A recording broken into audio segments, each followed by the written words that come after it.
नमस्कार मैत्रिणींनो, तर आपल्याला आज बनवायचा आहे असा जाळीदार आणि मऊ लुसलुशीत डोसा। तर त्याच्यासाठी आपण किती प्रमाणात तांदूळ घ्यायचे आहेत, आपल्याला डाळ किती प्रमाणात घ्यायची म्हणजे असा मऊ लुसलुशीत आणि चविष्ट डोसा होईल। तर बघूयात।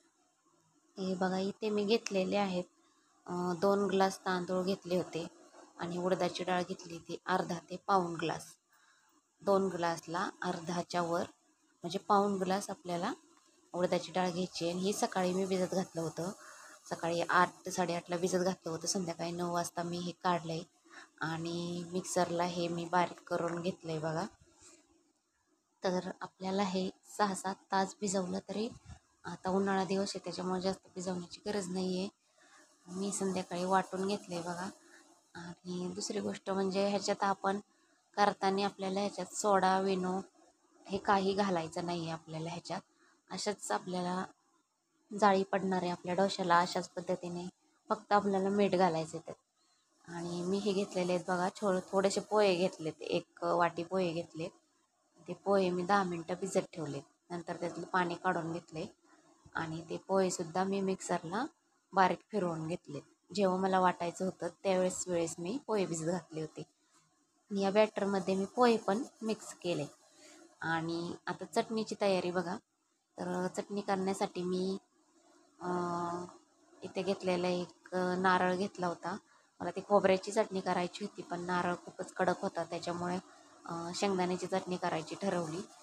तर नारळ फोडला, पण त्याच्यात आतमध्ये खूपच कडक म्हणजे तो ओला नारळ राहिलाच नव्हता, तो वाळला होता फार। त्याच्यामुळं मग मी म्हटलं आता शेंगदाण्याची चटणी करावं। शेंगदाण्याची चटणी करायला घेतली, त्याच्यासाठी हा नारळ घेतला आहे, थोडासा ह्यातलाच नारळ घेतला आणि शेंगदाणे घेतले, खोबरं, लसूण, हिरवी मिरची, कोथिंबीर आणि अद्रकचे तुकडे घेतले आहेत बघा। आणि हे आपल्याला बारीक करून घ्यायचं आहे मिक्सरला, सर्व चांगलं मस्त बारीक करायचं आहे, भाजायचं वगैरे नाही आहे। आणि आपल्याला इथं गॅसवर कढई किंवा एक छोटंसं पातेलं ठेवायचं आहे, त्यात टाकायचं आहे तेल। हे बघा, अशा पद्धतीने आपली चटणी तयार झालेली आहे। तर हे सकाळी आपल्याला उठून बघा, मी झाकण काढलंच नव्हतं, मी डायरेक्ट कॅमेरा घेऊन आले आणि उघडते तर खूपच छान प्रकारे भिजलेलं होतं बघा। हे ह्या काहीच तुम्हाला सोडा विनो घालायची काहीच गरज नाही, फक्त मीठ टाकायचं आहे आणि आपले डोसे बनवायचे आहेत मस्तपैकी। खूप छान आंबलं आहे बघा पीठ, हे बघू शकता, खूप ताटाला पण मागं चिकटलं हे बघा। तुम्ही टेक्स्चरच बघा त्याचं किती छान आहे। आणि आता हे जेवढं लागन तेवढं आपल्याला दुसऱ्या पातेल्यात घ्यायचे काढून, कारण सगळ्यात जर आपण मीठ घातलं तर ते खराब होतं, त्याच्यामुळे जेवढं लागेल तेवढं बॅटर घ्यायचे काढून, त्याच्यात मीठ घालायचं आहे आपल्याला आणि हवे तशा पद्धतीने डोसे बनवायला घ्यायचे।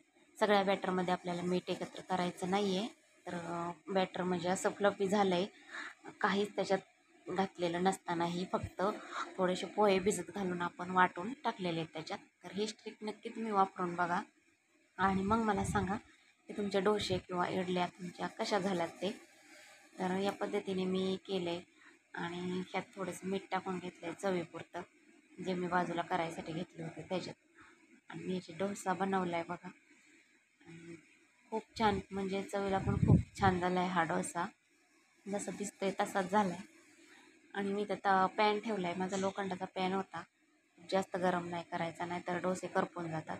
माझा पहिला डोसा तर तसाच झाला होता, त्याच्यामुळं खूपच पॅन तापला गेला होता त्याच्यामुळं। आणि तुमच्याकडे जर साध्या तव्यावर सुद्धा मी डोसे बनवते, एक दिवस मी बनवून दाखवेन तुम्हाला, आपल्या रेग्युलर भाकरी चपाती बनवते त्यात। इथे दुसऱ्या भांड्यामध्ये जेवढं लागेल तेवढं बॅटर मी काढून घेतलेलं आहे आणि त्यात आपल्याला घालायचं आहे मीठ बनवले, कारण सर्व बॅटरमध्ये जर मीठ घातलं तर ते बॅटर खराब होऊन जाईल, आपण एका टायमिंगला एवढे डोसे किंवा इडल्या बनवत नाही असेल तर मी मीठ चवीपुरतं घातलेलं आहे, जेवढं लागेल तेवढं बॅटर मी काढून घेतलेलं आहे। आणि इथं बघू शकता मी इथं पॅन